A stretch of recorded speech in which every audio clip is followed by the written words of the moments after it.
Let us take a look at John chapter 6, verse 53.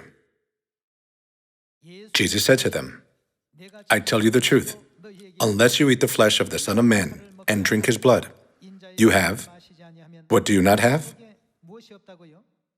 You have no life in you. Whoever eats my flesh and drinks my blood has, what do they have?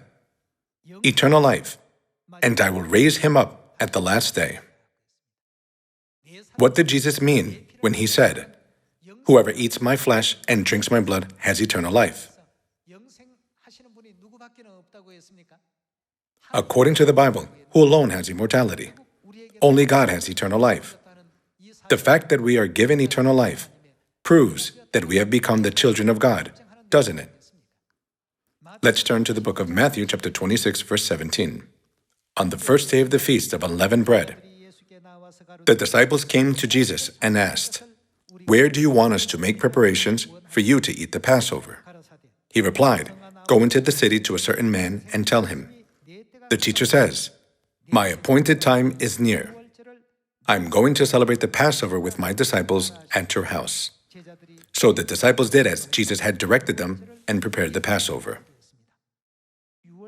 The Passover is the day when God grants his holy body for his children to eat. It is also the day when God gives his precious blood to his children. Let's move on to verse 26.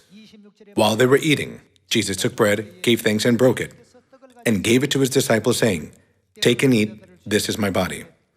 Then he took the cup, filled with the Passover wine, gave thanks and offered it to them, saying, drink from it, all of you. This is my blood of, what is it?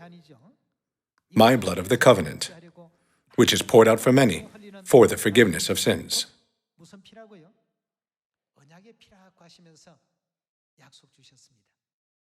Jesus Christ gives us the Passover bread as his flesh and the Passover wine as his blood. If we eat the bread and drink the wine, we come to have God's flesh and blood in us. In this way, we are connected to God through the Passover of the New Covenant, whereby we call God our Father and God calls us his sons and daughters. Don't children inherit the flesh and blood of their parents? The Passover is a feast of such great importance. I earnestly ask you all to celebrate the Passover this year in order to partake of Christ's holy body and his precious blood. By celebrating this precious feast of the Passover, we can all participate in the glory of returning to our eternal heavenly home.